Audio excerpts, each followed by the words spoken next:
Let me introduce you to our latest sponsor, the Andre Law Firm. Andre Law can represent you or your business in a variety of civil and commercial matters. Do you have a client that has proven difficult to collect from? Andre Law also specializes in collection law and can expedite your collection on judgments from your defaulting clients. The principal of Andre Law Firm is Tony Andre, a North Miami native with years of experience representing businesses and individuals throughout the state of Florida.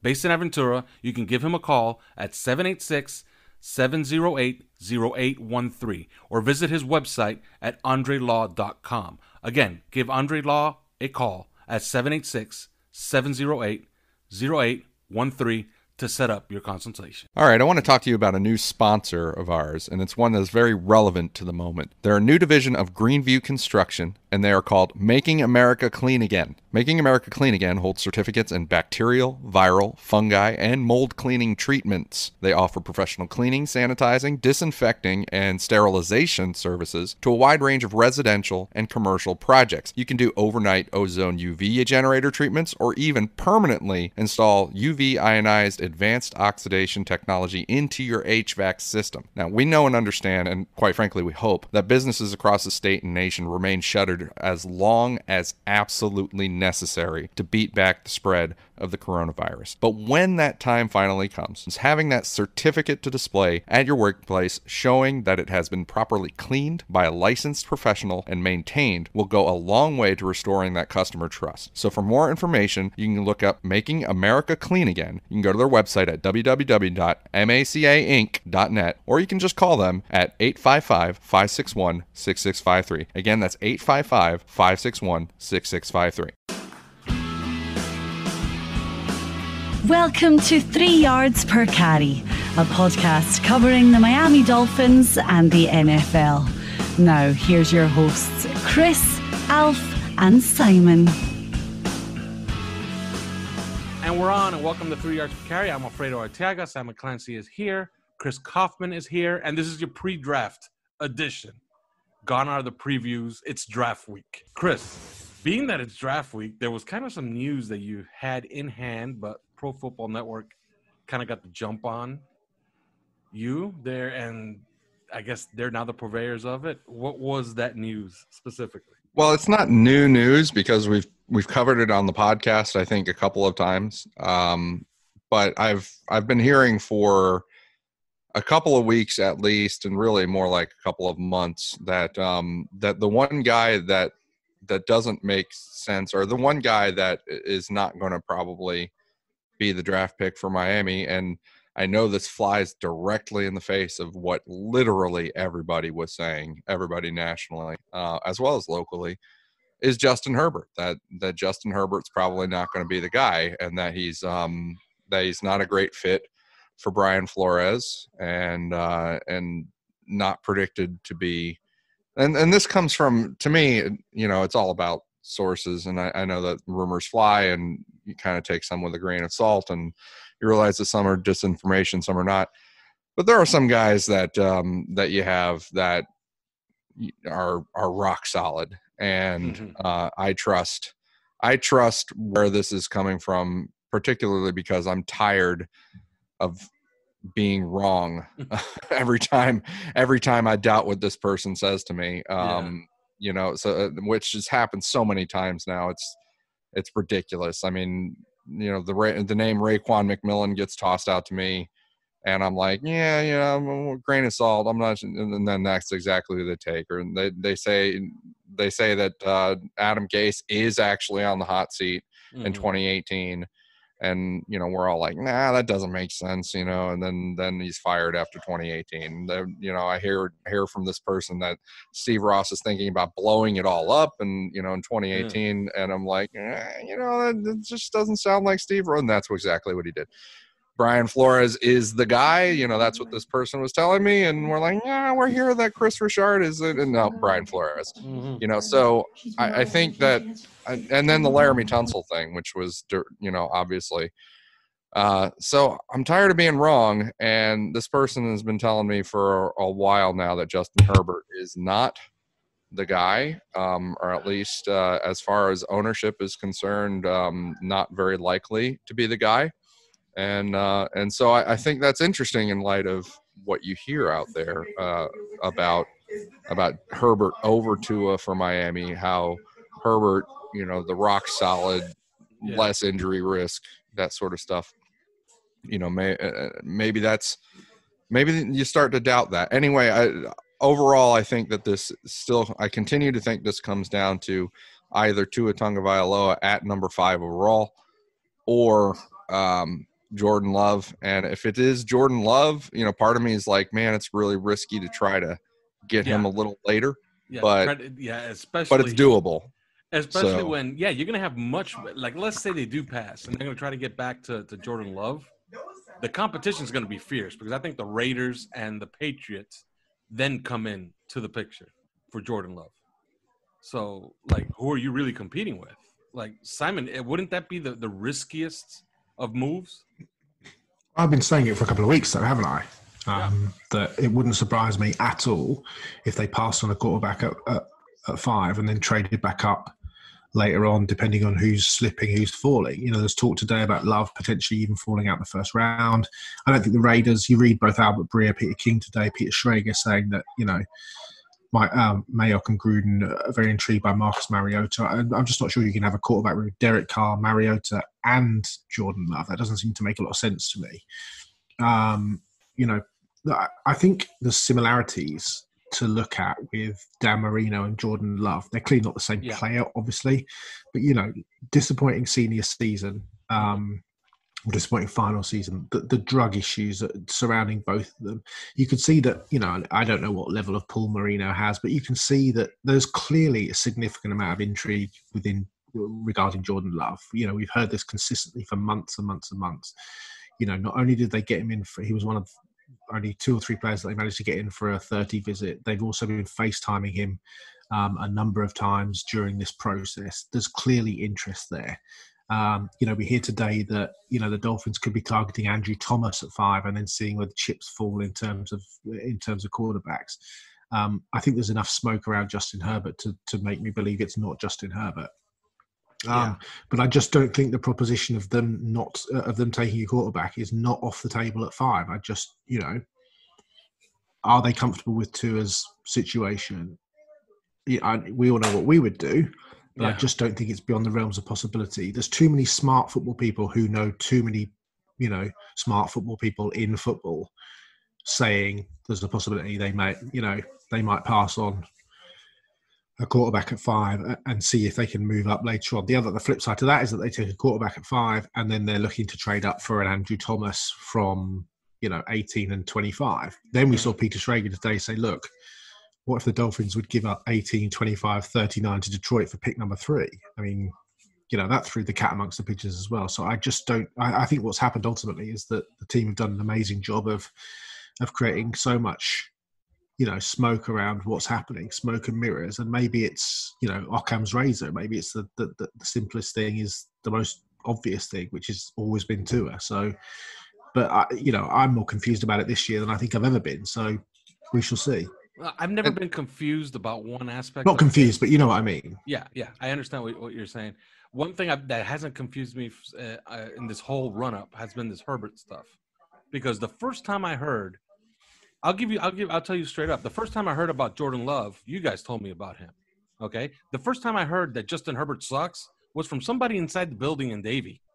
Okay. When I was completely sold on Justin Herbert and I was told, watch him closely and especially watch him tonight. And I watched him like a hawk when he played against Auburn to open the season and then continued to watch him. And I saw all the flaws that were pointed out to me by somebody who's actually in the know in that building. So they've been on to Herbert not being the ideal prospect for a while. So that struck me as like it made no sense. If there's already doubts somewhere in that building and they're looking for flaws, he can't be the guy. And especially since they tore down the team to, or essentially for what was, the tank for Tua thing. Everybody knew when the season started, when they were tearing apart the team, who the number 1 prospect was, because Joe Burrow at that time was a day 3 pick. So it never really made sense to me that Justin Herbert, off the strength of the Senior Bowl, is going to move up all these boards. I don't think so. It's never. The flip side to me, I suppose, is that if you're going to take Andrew Thomas at 5 or Tristan or whoever, why would you trade Larry Tunsil? Yes. Yeah. That doesn't. That's never made any sense to me. That's the one thing that brings me back to Occam's razor, which is Tua. If you are going to pass on, I know that there's players that they love. I know for a fact that they love Derek Brown. They absolutely love Derek Brown. His personality jives so well with Brian Flores, and Flores has a lot of truck in that, in that room. There was I saw somebody from Iowa the other day, University of Iowa, say that Flores knows as much about analysing college players as any coach they've ever been around. It might have been Kirk Ferentz actually who said that, just because of his history that we all know in terms of his personnel work that he did with the Patriots. But I keep coming back to, if they're going to take a tackle at 5, why would you trade Tunsil? That doesn't make any sense. Just keep Tunsil because, do they like Brown enough? Isaiah Simmons, who knows? But, that's the one thing that's stuck in my head. Why would you get rid of an elite tackle to bring in to use a 5th pick on another guy when you didn't need to trade Tunsil in the first place? A couple of things come to mind, though. One brought up by Armando Zaguero of the Miami Herald, and that was the sort of the difference, the contrast between the things that Chris Greer said and Tom Telesco of the Los Angeles Chargers about what they're going to do at the pick and what they prioritize. Chris Greer was very adamant. The tape is the first and most important thing. And, the injury thing, he really downplayed it. He talked about, a lot of this was standard GM dissembling, but he downplayed it to the extent that he actually started going into, previous names. Jake Long was a guy that Jeff Ireland said you couldn't hurt with an axe. Well, he got into the NFL and he had an injury-riddled career. Curtis Martin was a guy that could never stay healthy in college. And Chris Greer was part of drafting him up in New England. And he had a brilliant NFL career and stayed healthy. Frank Gore, of course, is another example of that, I think. And so Chris Greer brought up these things, whereas Tom Telesco was asked about what he's looking for, and the injuries thing was all he talked about. He was like, that's really important, availability, all the stuff, all the cliche stuff. It made me wonder because, I understand that you don't want to give away your cards in public like that, but at the same time, everybody is saying Justin Herbert to Miami, like behind the scenes. Somehow, and it all happened in a weird period of about 2 weeks, where everybody migrated from this Tua thing straight to Justin Herbert and said the Dolphins are turned off by Tua, and they don't like his medicals, and they do like Justin Herbert. They like Herbert's their guy. Herbert's the one. Everybody has Herbert to the Miami Dolphins right now in their mock drafts. Everybody national, most of the locals. So I wonder if the sort of the smoke screen is kind of happening behind the scenes and then in public, because somebody's going to go back to his words, Chris Greer's words on this, and say, if he takes Justin Herbert over Tua Tagovailoa, it'd be like, I thought the injury stuff, doesn't matter. Now all of a sudden it does. I kind of wonder about that. So that's one thing, the contrast between the things that they said. The other thing is, and this is the other thing, the news that I've heard, and I've had this from 2 sources now, is that the Miami Dolphins have medically cleared Tua Tagovailoa. And I went ahead and made sure to check this. And what I'm hearing is that they have, though it is understood that not everybody in the league has done so. Not every team in the league. Some teams have flunked him, actually. That the Miami Dolphins are, yes, the Miami Dolphins are comfortable with him. With the medical risk. His medical file is complete, and they did not flunk him; they passed him. So I think that's interesting, because it could have been a pitfall. Yes, they could have overruled from the top, the doctors, and everybody says that they should after the Drew Brees fiasco. But I think it's also important to know that that he was cleared.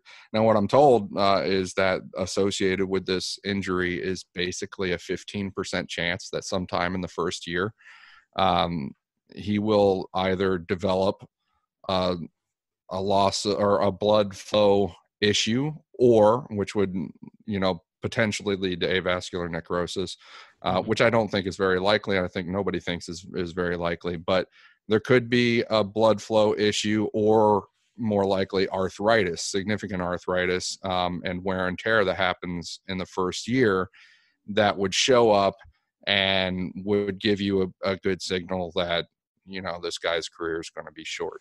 And so if he can avoid those issues in the first, second, third years, then he's probably okay. And I'm told that from physical trainers that work with Olympic athletes, that with this injury, that it's about a 15% chance of that happening in the short-term period. And that's the risk that you've got to take with Tua Tagovailoa. So to me, you put that together with his chances of becoming the kind of player that you think he is, as a based on his college career, and you see how it shakes out. How does that shake out relative to a Jordan Love? How does that shake out relative to a Justin Herbert? And if I'm the Miami Dolphins and I've got an arsenal of picks at my disposal, not only this year but next year, where they have 2 firsts and 2 seconds, and you're telling me that within a year I'll probably have a fairly good idea of whether we ran into a problem with Tua, then I can always circle back. I can always circle back and we took the chance. The worst outcome happened. Shit happens. We got a chance to come back and get another quarterback. I would rather take that chance on the greatness than really just settle. And that's what I feel like, and I think that's what all three of us feel absolutely like you're doing with Justin Herbert. Absolutely. Two things for me. One is, do you think that they might double down and take 2 quarterbacks relatively early this year? So let's say they take Tua at 5 and Jalen Hurts at 39, for argument's sake, just to shake the whole thing up. I think if that's done, it'll be done to appease the owner who might have a question. If the owner has questions about his health, about Tua Tagovailoa's health, the front office might say, you know what, let's double back with a high-profile name in the second round. Jalen Hurts will be that guy. Or maybe second point then, you never know. Maybe even Jake Fromm if he gets down there. Yeah. The second point then is, let's be honest, it's 50-50 at best that there's even going to be a season next year. Right. I mean, I see one of your governors today saying that he's reopening barbershops and malls and gyms. I mean, gyms? Come on, if there was the 9 millionth place in the country, I wouldn't want to be, touching other equipment and stuff where you could potentially pass something on. It's a gymnasium. And yet, he's saying, there's nothing we can do. We need to get America back. That to me is madness. I think it's less than 50-50 there'll even be a season. So you're essentially, pretty well that Tua's not going to get hit for a year. He's going to have a year essentially just to refit his hip, just sit tight, just, completely get back to strength, probably continue to work with the strength guys that he's working with in conjunction with the Dolphins guys. So, I think that it all just points to the guy that we've always thought all along, and the smoke machines have been going harder than they've ever been before, but this just feels right. Yeah. Well, I think there will be a season based on what I'm saying in New York and California right now. How do you have a season? How do you have how do you have a college football season? Without okay, but how do you do that? How do you get 90? So you're going to get 90 people essentially from each team.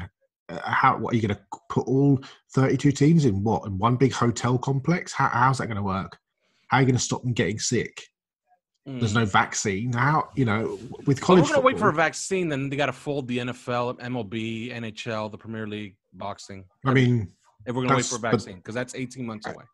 I think it does depend. I think it really does depend on the trajectory of the virus from here. I mean, and I analyze this for a living basically. And the secondary waves and third waves, if they occur, then yes, they could affect the NFL season. You could see, week to week suspensions. You could see a shortening of the season somehow. They just have to fold up and not play anymore. I think that is a legitimate possibility. And I think that's what Simon's speaking to. As of right now, as what they intend, I can tell you that they absolutely, and everybody around them absolutely intends to go on, and they intend to. Yes, they're going to try and sequester the players. They are going to try and do high frequency, testing and make sure that everybody is safe and try and catch the guys that do have the virus before they can play and give it to other people. That is within reach, I think. The problem for me is what happens with the players and the players' unions, or the union, if they find out that these 4 players have it, and everybody's like, well, I'm sharing a locker room with that guy, or I just played against that guy, or, I mean, it's basically what happened with the NBA. One guy got it and they folded up immediately, and then everybody else, there was a cascade of positives out of the NBA because they're essentially super spreaders. So I think that there is a significant chance, based on secondary infections or infection waves, that they could just decide this isn't feasible. We can't do this. But as of right now, they are absolutely intending to move forward. And I certainly don't think there'll be a college football season. I don't think you can put a college team. How can they do this? How can they possibly do their studies and play football? They can't be in the same room as the other students. I mean, that would be impossible. So, and that then brings up the question, if you're Trevor Lawrence, if you're Justin Fields, if you're Brock Purdy, if you're the kid at North Dakota State, if you're all these players, do you even, if they say, I tell you what, the college football season will be February till April, do you even play? Mm-hmm. I mean, and then you'd go 18 months, 2 years without seeing some of these guys play. So it's fascinating. I mean, we don't know. I mean, we don't know what's going to happen. As of right now, they're going to release a schedule for college football. They're going to release it in total. But I wouldn't be surprised if you see a very truncated schedule, like a 6-game season that starts somewhere in October, something like that, and maybe have to spread it out, have multiple bye weeks so they can get all the testing in, because we know that there's testing starting to become readily available for a fee. There's a better test that costs $200 per person. There's one now that costs $50 per person that it's being used in local government here in Miami. And that one's available to me on my insurance. So if I can pay $50 for it, I'm pretty sure NFL teams can afford it. So, and college teams, well, they're going to have to, for a lot of other people too, because you got to remember, it's not only the players, especially in college where it's 90 players. You're talking about all the student managers, all the coaches, all the support staff. You're talking about a staff of about 180. So it could be kind of costly, but I'm pretty sure they can afford it. But I think a truncated schedule is what is probably in the offing for college football. I don't think they're going to play the entire schedule, and I don't think fans are going to be. It's not going to be possible to have fans at least this season. The NFL has a lot of support staff on, on the field. I mean, it's not just the 53 players on each side. I mean, to make an NFL game go, you probably how many people do you think have to be in that stadium to make an NFL game go, even without the fans there? The video people alone are 5 people. The video people alone are 5 Security, people. Referees. And those 5 people have a support staff of about 11, maybe. So a football team travels with maybe 100 You ever left people? a press box? Mm-hmm. Yeah, you ever left a press box and waited for the officials and the instant replay officials to get into the lift? It takes about half an hour. Mm-hmm. You're just waiting for other people to get into the lift. So it's gonna be interesting, and kind of, we're probably depressing our listeners by even getting into it that much, but especially when we're supposed to be hopeful right now for the draft. But I agree with you, Simon, and there's definitely there's a discrete possibility that we're not talking about this, and you have to look at the picks in this draft through that lens, like thinking about it. Hey, these guys might not play this year. does that change our strategy? And certainly with respect to Tua, I think it would. And so, maybe that's something to consider. Whereas, somebody like Justin Herbert, maybe you're thinking, the most important thing with him, we need to get him out of there, get our hands on him, and start fixing his issues. Or even Jordan Love, that way. You might not get much of a chance to do that because there might not be practices. Yeah. Yeah, what's going to be interesting is how they're going to pull off camp, because football, unlike a lot of other sports where you can, work out on your own to get yourself ready for a season, football, you kind of need coordination and you need that camp.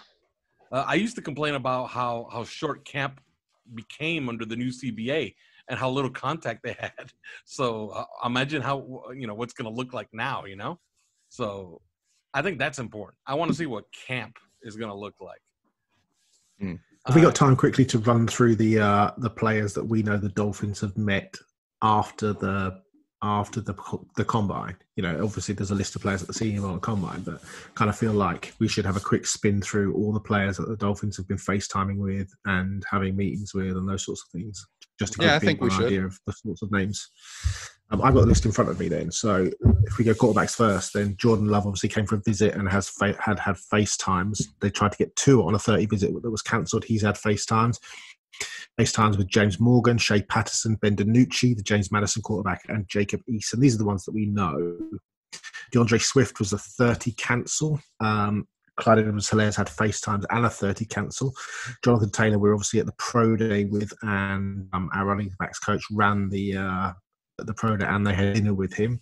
Cam Akers was a 30 visit cancelled. J.K. Dobbins was a visit. We squeezed him in before shutdown. Zach Moss on FaceTime. Keyshawn Vaughn, Joshua Kelly, Salvon Ahmed, DJ Dallas, and Rico Dowdle, all FaceTimes.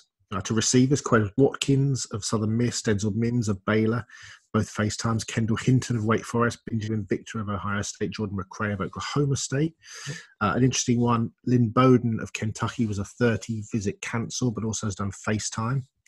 Then Will Hastings of Auburn, Dalton Schoen, and Jalen Rager of TCU, all FaceTimes. And then a very interesting one, Dan Chisana, who Chris knows a lot about. He's essentially a track star who runs a sort of 4.3 and then blew up at the Tangerine Bowl, Chris, is that right?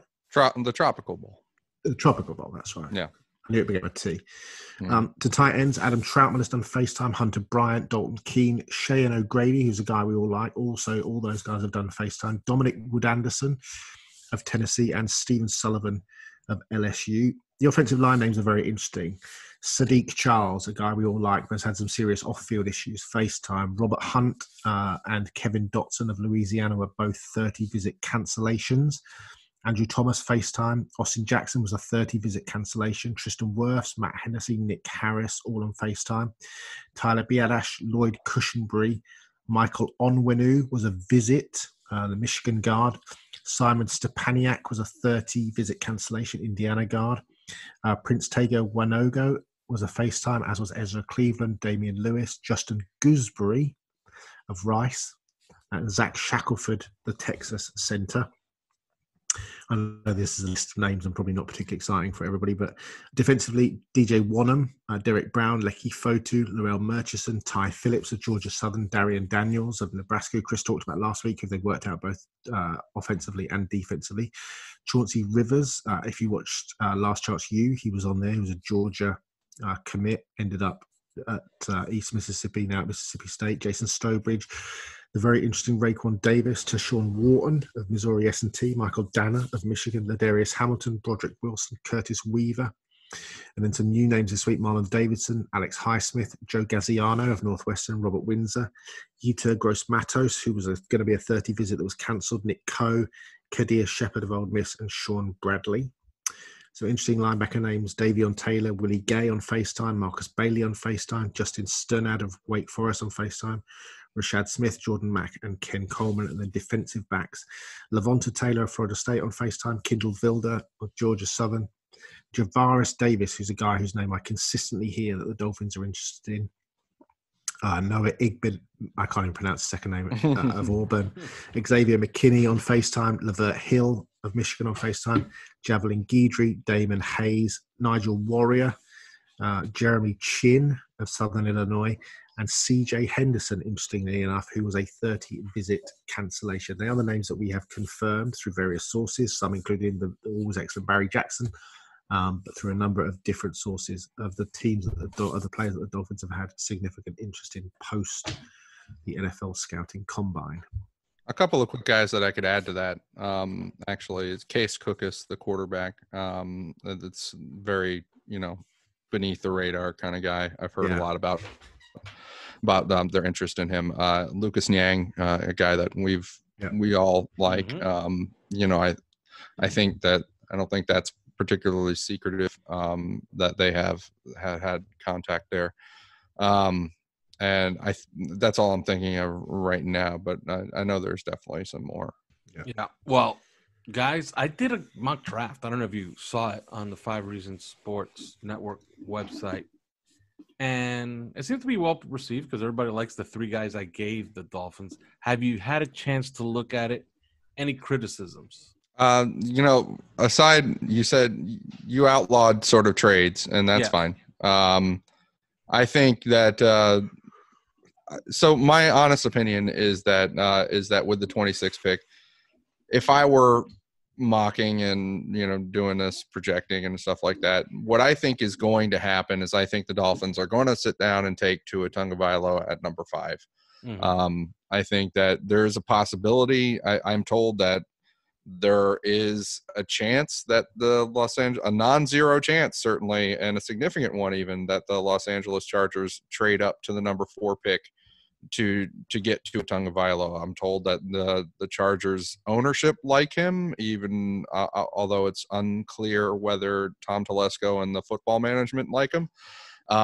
And also, Peter King even brought this up. Even though Dave Gettleman has never traded down in his entire career, everybody believes that the Giants are willing to trade down. So if the Chargers come calling with the right offer, they could bypass us and outmaneuver us for Tua Tagovailoa. Personally, I think that if they move up, then it's actually going to be for Justin Herbert, because they don't want to take the chance that Miami does end up a Justin Herbert taker at number 5. So anyway, that's something that I would keep an eye on. The Dolphins, I would have them taking Tua Tagovailoa just as you did. And then with the number 18 pick, I really think that they're going to trade up. I think that they're going to trade up from number 18, particularly look at the Cleveland Browns, who are interested in trading down, but especially look at the Arizona Cardinals, because Miami's already done 2 trades with the Cardinals in the last year. And sometimes when you have a rapport with a team, you have a productive trade relationship that keeps going in the NFL. I mean, the NFL, there are teams that won't there are guys, front offices that won't trade with each other, won't even talk to each other, and then there are front offices that really trust each other and they speak the same language and they have a good rapport. And so they just end up trading with each other every year. So I think the Arizona Cardinals, clearly what we saw with the Josh Rosen trade and then later the Kenyon Drake trade is that is a productive relationship. And so I've also heard that the Cardinals might be interested in that trade down. And so I would look for the Dolphins to trade up from 18 to 8. And you have Jedrick Wills going to the Cardinals at 8. Well, he would look fine in a Miami Dolphins uniform at number 8 overall. And I think that the Dolphins could certainly trade up and give away 1 or even, 2 of their second round picks, 1 this year, 1 next year, to try and do that. And then when it comes to that 26th pick, you have Grant Delpit going there. Mm-hmm. By the way, you have a fine offensive tackle in Josh Jones going at number 18 to the Dolphins. I really like him. I'm not sure that the NFL are as high on him as I would be or as we are.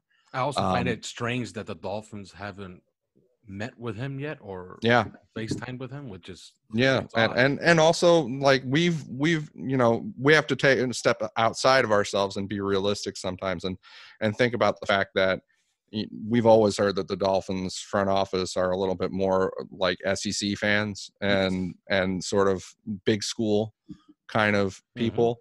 And this is a guy who played nobody this year at Houston, and he had his finest year as an older than average prospect and played nobody. So that's a red flag to some people. I like him. I love him on tape, but that's something to think about. And then number 26, you have Grant Delpit. I have nothing against Grant Delpit. I just think that this spot is where they're going to roll the dice, get chancy, go for something great, and pick up Clyde Edwards-Helaire of LSU. I think you got the wrong LSU player at number 26 overall. That's my personal opinion. I think this is where they try and round out the offense and I think they want to be multiple on offense. I think they want to be dynamic. I think they want to, they have Chan Gailey there, and he has a history of being, dynamic and having all these different ideas at the quarterback position with the mobility there, but also the running back position. I think they want to get somebody who's versatile in the passing game, and nobody's more versatile in the passing game than Clyde Edwards-Helaire. And so I think that's the pick. So if you had to put a gun to my head, that's what's going to happen. Yeah, I think they'll take Tua at 5. I really do. I don't think the Chargers will trade up. Actually, I don't think Tom Telesco, just sort of looking at the tea leaves and looking at the way that people are talking, I don't think Telesco loves Tua enough. There's been a lot of Andrew Thomas talk in the last few days. You look at their tackles. They've got Brian Balaga, who missed 13 games the last 3 years at right tackle, and literally nobody at left tackle. The consistent thing we've heard about the Chargers is Anthony Lynn loves Tyrod Taylor as a bridge quarterback. I think if the Dolphins do move up, I actually think that 9 spot with Jacksonville, the Jags are just looking to load up on picks for 2021. That we know that they're front runners in the Trevor Lawrence race. Who have they? They've lost almost every defensive player of value except for Miles Jack. You saw the argument today with Yannick Ngakoue and Tony Khan. They're trying to get rid of Leonard Fournette. I think the Jags are primed for a trade down. So I think if the right player is there, I can see the Dolphins move up.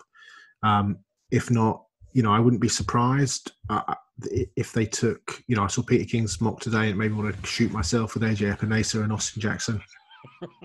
Jackson, in a way, wouldn't surprise me. In fact, would probably surprise me less than Josh Jones. And he had us giving up a second-round pick to move up, one spot to take Herbert? I know. I think we'll take a safety. Basically took a shit on paper and then put it on the internet. I think we'll take a safety at some point, and I would take Delpit. We've talked about Edwards-Helaire, how much we love him. I still wonder how you look at DeAndre Swift talked about how much the Dolphins loved him. J.K. Dobbins has said the same thing. There's obviously strong interest in Cam Akers.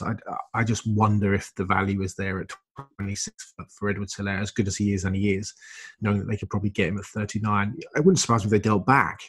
There might be a team looking to come up and take, is there a falling quarterback? What about Jordan Love? Is that possible prime? What about if the Chargers pass on a quarterback and all of a sudden Love is sat there at 26? Would you make that deal to move back to 34, 35, whatever it is? So I just, it's hard to say. For me, I would, if I was to go out on a limb, I might say Delpit at 26, Austin Jackson at 19, Tua at 5. 18, you mean? 18 even, yeah. Yeah. Trading back one spot. Yeah, trading back one spot for Vernon Carey. What do you think of Austin Jackson? We've talked about him. We kind of danced about it a little bit, and it's a serious possibility for Miami, so we should address it. Yeah, I mean, I don't think too much of him, of Austin Jackson. Yeah, I mean, his tape frightens me, I've got to say, but yeah, I mean, he's a guy that I was made aware of as being a first-round prospect a month ago, and I just don't see it. I never saw it. When I watched him play.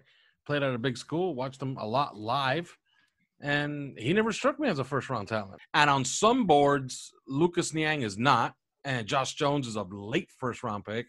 Then I don't know what the hell I'm looking at tackle, because I saw Austin Jackson play plenty, and he never struck me as a top 30 player. So why would he be now? So I wouldn't want him. Yeah, my personal opinion on Austin Jackson, to echo much of what you guys have said, is clearly you see the athletic potential in him. And looks from the first time, it's not just that he looks the part; he moves the part. Like he doesn't move like a football player, but he does move like like a really good athlete. But the fact of the matter is that he wasn't. I mean, I'm hesitant on this because I know that when you just put down the production, pressures and stuff like that, that's let up. He actually had a decent season. And maybe that's part of the story here. He was 20 years old. He missed the entire offseason because he donated bone marrow to save his sister's life. So he was thrown in there. I think a lot of teams are giving him sort of the pass on the season because of that. But I looked at him sort of at the end of the season in the bowl game, and the off season was a long time ago. That the off season that you missed at that point was a long time ago. And he just he just looked like Edward Scissorhands out there. As far as his technique goes and his skill, he looks very clunky, overly deliberate. He doesn't have a natural feel for things yet. He doesn't, he just doesn't look like a good offensive lineman. I think that if they do take him, it's going to be, well, we think that 3 years down the road, he will be, and they're going to be looking at that athleticism and the way that he moves. And they're going to say, we can do the rest, especially if Simon, if there's no season this year, then you get a bonus year, to coach him up, I guess, or to let him develop. Presumably he'll be developing on his own, or somehow they'll try and get their hands on him and help him develop. But yeah, that's the idea. But overall, I'm with you guys. I'm probably not buying it. Before we get out of here, I just wanted to do this to kind of, lay some names out there. We've given you a bunch of names of who the Dolphins have interviewed, but I want to know who we think, who we think could end up a Miami Dolphin at end of the day. And who we're on watch for, and maybe if we could each go around with the positions and maybe just give between 3 and 5 names that we believe could be a guy. I mean, I'll be happy to go first. I think that Tua Tagovailoa, obviously, and then the other ones are Jordan Love, and then honestly be on the lookout in the late rounds. I said his name already, Case Cookus. I've heard his name. You never know. At running back, I think Clyde Edwards-Helaire and DeAndre Swift are distinct possibilities for Miami, but also, pay attention to Joshua Kelly of UCLA. I think that I got him on my list too. Yeah, one way or another, that could end up happening. And Cam Akers, I'll make that a fourth. I think they sneaky onto him. We already know about J.K. Dobbins and Jonathan Taylor, so those are kind of implied. At wide receiver, the one I'd like to isolate is Quez Watkins of Southern Miss, and that's just because of what a fast playmaker he is. And we've been hearing that the Dolphins might be interested in somebody like Henry Ruggs or somebody like that in the first round. And certainly they could use a speed demon to go along with like Devontae Parker and Preston Williams. I think Quez Watkins could potentially be that. He's a very talented player at Southern Miss, and I know they've been paying attention to him. Lynn Bowden is another one to watch out for on that list ultimately. And then James Prochet, because he's such a vintage slot guy. At tight end, I think that you have to keep an eye on Hunter Bryant, the two Bryants, Hunter Bryant and Harrison Bryant. And I think that, those could be guys that the Dolphins end up with somewhere down the road. And then the other one is Dalton Keene of Virginia Tech. At tackle, I think that they're going to be really on to Andrew Thomas and Jedrick Wills. I've heard that. I don't really know if they're on to Josh Jones, so I'm not going with that. I think the other ones are going to be Lucas Niang, and I'd pay attention to Jack Driscoll and Isaiah Wilson of Georgia. That's another one of those, he might be a better pro longer down the road than he is right now. At guard, I think Robert Hunt consistently have heard about 100%. This. Yeah. Cameron Clark. Yeah. And then, Michael Onwenu is another guy to, there's a Michigan thing happening there. I wish I had I wish I had a great idea of which center is going to be theirs, is going to be the guy. But I don't have a great idea of which guy it's going to be.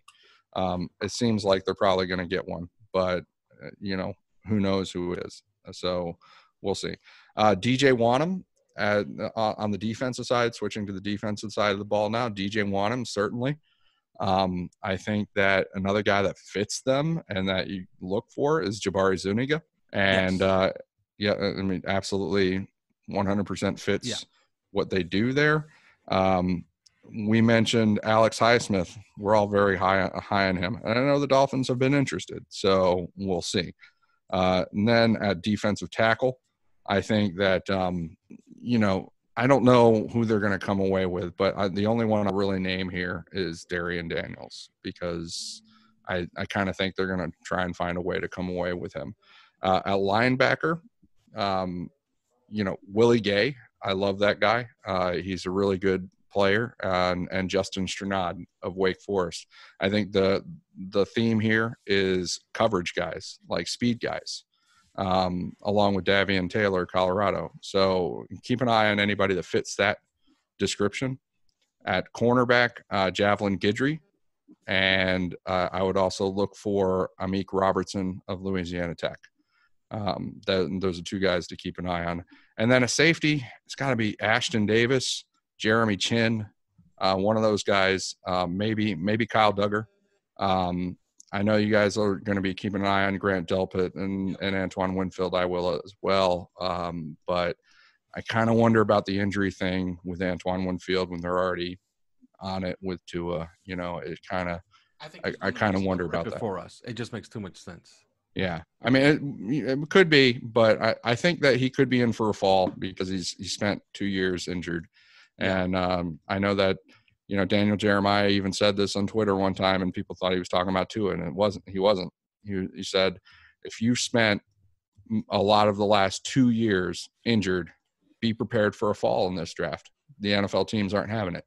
Mm-hmm. And that's, to me, Antoine Winfield is right in the crosshairs on that. So I think actually first round could be more like Ashton Davis or Jeremy Chin.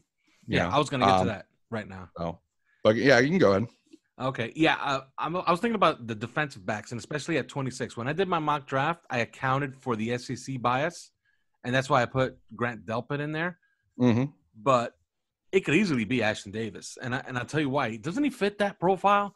He's a guy who is kind of new to football, so he's moldable. He was a two-time special teams MVP. He had to work his way into the starting lineup as a senior, and he checks out physically perfectly. And his range suggests that he's a consummate single high safety, which is something that they lack. But I really like that idea of the guy who's new to football. It just smells like the Patriot way, right?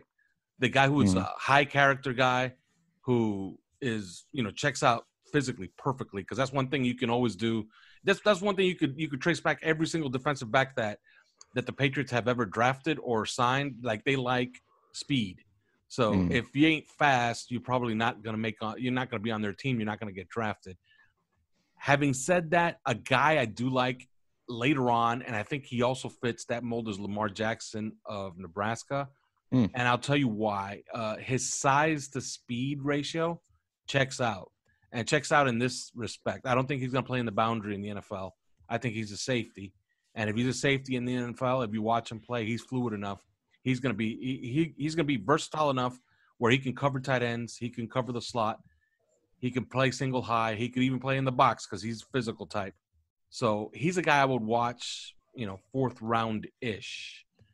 The running backs, what else is there to say? I did hear in December, why would it be any different? They met with him at the combine for 2.5 hours. J.K. Dobbins, I was told Eric Studesville is sold on him, but since then, he worked out Jonathan Taylor. We've heard things about Edwards-Helaire. We've heard Cam Akers for months now. And, DeAndre Swift, we know they like him. So we know that there's a big five, let's say, that they're interested in. But I would throw in DJ Dallas later on in the draft, and your guy, Joshua Kelly, of course, for sure. On the offensive line, I've given up trying to handicap what they would like because I would never have thought that Eric Flowers would fit the mold of what they would like on the offensive line. But remember, it's a new regime there. But I will say this, Chan Gailey likes to run a lot of lead ISO. You got to want to leak out the center, have the center hit two people, at least get the combo block, and then try to reach the inside, at least the scrape backer. Who does that make sense for as far as that center? Lloyd Cushenberry. He's a guy that can do it. He has really long arms. He has a good first step, and he gets out into the second level. So I think he fits the profile. So I don't know if I'd spend a very high pick on him, but I guess toward the end of that second round, there could be a run on interior lineman, and that could bring up his name. And at wide receiver, we talked about it all the time. Like, what are they really missing? We're enamored with Devontae Parker, at least the season that Devontae Parker had last year, and Preston Williams we all like. And we kind of like the depth there, although it's been injured depth the last two seasons.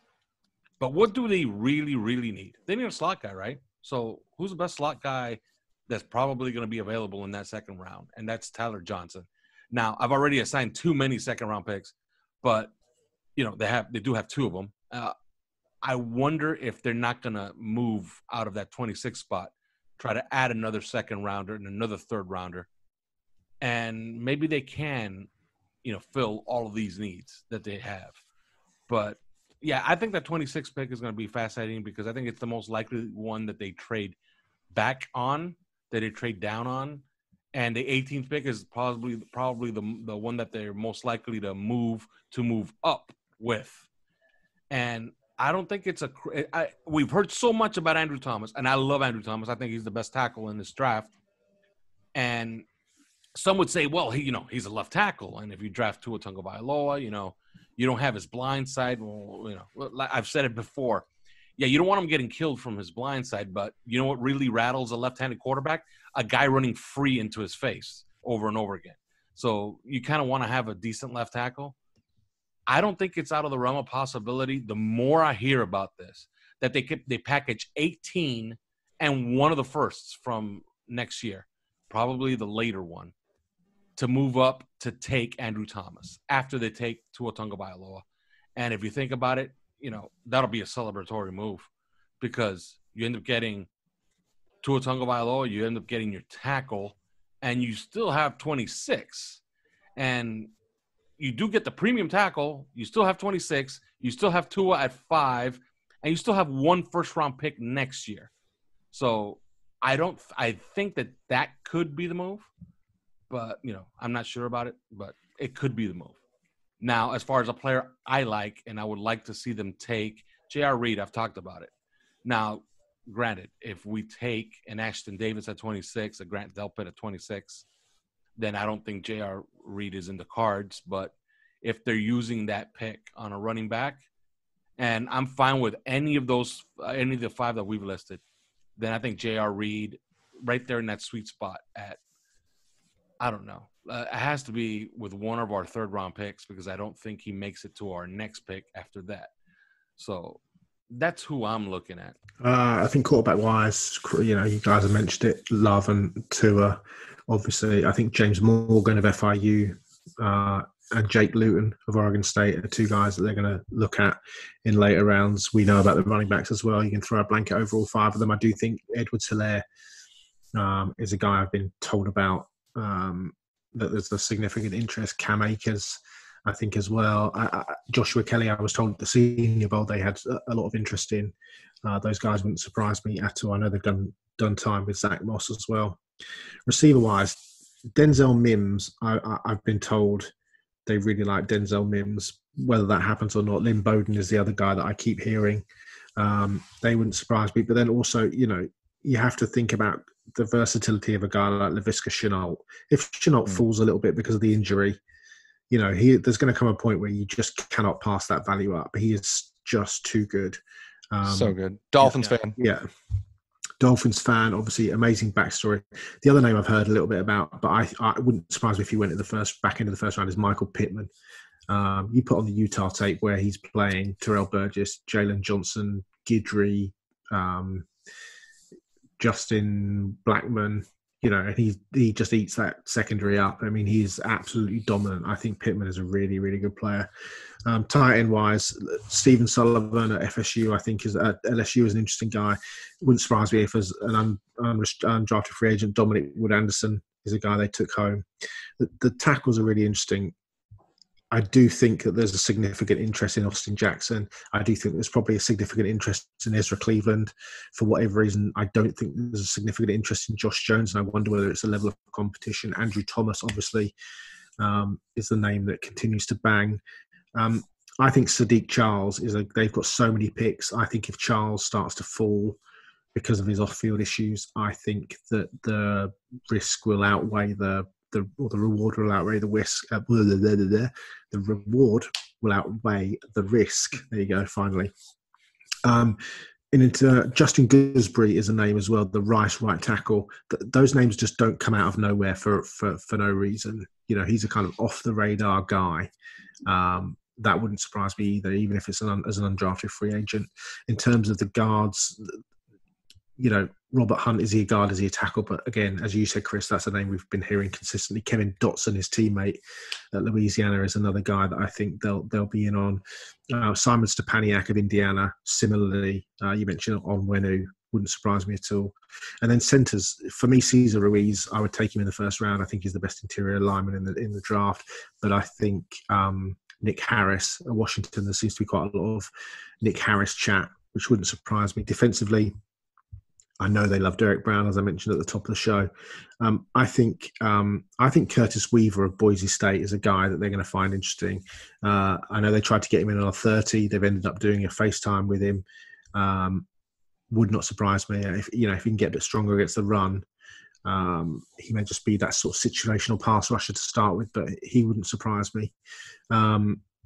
Defensive tackle Leki Fotu of Utah. I think they're looking for a zero technique. I think Fotu. Robert Windsor at Penn State is another guy. Linebacker wise, I think Marcus Bailey, definitely. It's interesting that they're looking at those smaller guys. Albert Breer mentioned today, for no reason whatsoever, the name Patrick Queen, and said that the Dolphins, he would be a guy that the Dolphins would find very interesting. I was told as well that they really like Akeem Davis-Gator, who is very similar, 225 type coverage linebacker, like Davion Taylor, a guy that Chris mentioned, who I'm a big fan of. And then the secondary, I think we heard that talk the other day about Jeremy Chin. I think Levonta Taylor is a guy that they can see as a sub-package safety who's got value, can play inside, outside, can sort of play all over. Sort of began to build his career back up after the back injury in 2018. I think he's a guy that will interest them. Said it earlier on, Javaris Davis at Auburn, I think they view as a really feisty, fast slot cornerback. So yeah, there's some of the names that I think the Dolphins will look to come away with. But yeah, we shall see. It's Terrell Burgess as well at Utah. I think is a guy that can play in the slot, play nickel, and play deep. I think he might be value if he gets to say 70, for example.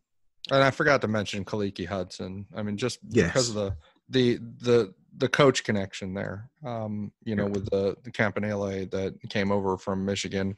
Even though Kaliki Hudson's technically a safety, Campanile coached him as a linebacker, basically a linebacker hybrid, and he was they had a close relationship, so that wouldn't surprise me if that worked out. All right, guys, and in closing, will both of you participate on Thursday on the 5 Reasons Drafts show that will be live on Twitter and YouTube? Will both of you be on there? I will try, as long as my electronics cooperate. I just tried to do a 5 reasons to drink session with everybody, and I probably heard about 1/3 of the conversation because the audio was just flat awful. So we'll see. I'll try and get things straightened out by then. Yeah. And Simon, will you be there or I don't know if I've had the invite yet, have I? Yes, you have the invite. Stop saying that you haven't been invited. Interesting. You're invited. You will be there. It'll be a little link. You can click on it, and all of a sudden your face will show up live on Twitter and YouTube. Wow. Okay. I'll be there, and I'll be tipping off the picks after they happen in real time. Okay. So our favorite. Yeah, it's, by the way, it is interesting this year that nobody can scoop anybody because ESPN and NFL Network are participating in partnership to bring to you the draft, meaning there will be no news because all the news will be broadcast. So bizarre that Rich Eisen isn't presenting it. Right? It is odd, right? They've stuck him on the sort of draft-a-thon. Although no insiders is very interesting. Okay. So the teams will control the narrative of the draft the whole way through. Nobody will come in with any of their reports. And if somebody does, then it's obviously somebody from home calling these people, and we know who the sources are because they'll be on TV. We'll see who's drafting, and we'll know, okay, that guy leaked to Jay Glazer or to Adam Schefter. So it's going to be interesting. I wonder how they're going to pull it off. Today they did their little mock draft, and the whole draft went haywire for the first pick, but then they fixed their issues, which is insane. Hopefully. Like really, Adam Schefter came on and said, "Oh, everything went haywire with the first pick." I'm like, "Come on, guys. There's phones, okay? You can call in and say, look, we take Joe Burrow, all right? Put it on the screen. End of story. You know, it's not that hard. We're talking internet here, okay? And we're talking about the richest league in the United States. Dave Gettleman will send a letter with a stamp. Dave Gettleman will send carrier pigeons for his second-round pick. He's got 2 paper cups and a piece of string. It's gonna be interesting when they flash to the Giants at 4, and you see Gettleman like typing furiously into his laptop and nothing happening, and him freaking out because the pick is not up yet. He'll be 2-finger typing too, right? Obviously. Yeah. So, yeah, all those reports today, like, oh, my God, what's going to happen? They're going to have to stop the draft 5,000 times. It's internet, people. There's phones. You could call in. You could get the phone, call in and say Andrew Thomas, and then text it to make sure, okay? And they'll put that up, all right? If millions and millions of people can do fantasy drafts every year, the NFL can figure out one draft this year, all right? So we encourage you. No, maybe next year they will do it in a Buffalo Wild Wings. And, yes. Just why not? Yeah. So, yeah, exactly. So if people can figure it out all over this land for millions and millions of fantasy drafts, the NFL can figure it out with their billions and billions of dollars. But, yeah, we do encourage you. Join us on Thursday. Grab a drink. You mentioned Buffalo Wild Wings. Well, they're not a sponsor, but grab some chicken wings. Grab anything. And join us live on Twitter and YouTube. All right. Happy draft, people. We will be back to react to all of the picks on Thursday, Friday, and maybe even Saturday. All right. That's it. There is no more. See you on Thursday. Thanks for listening to 3 Yards Per Carry. You can subscribe via iTunes, on Podbean, or your usual podcast provider.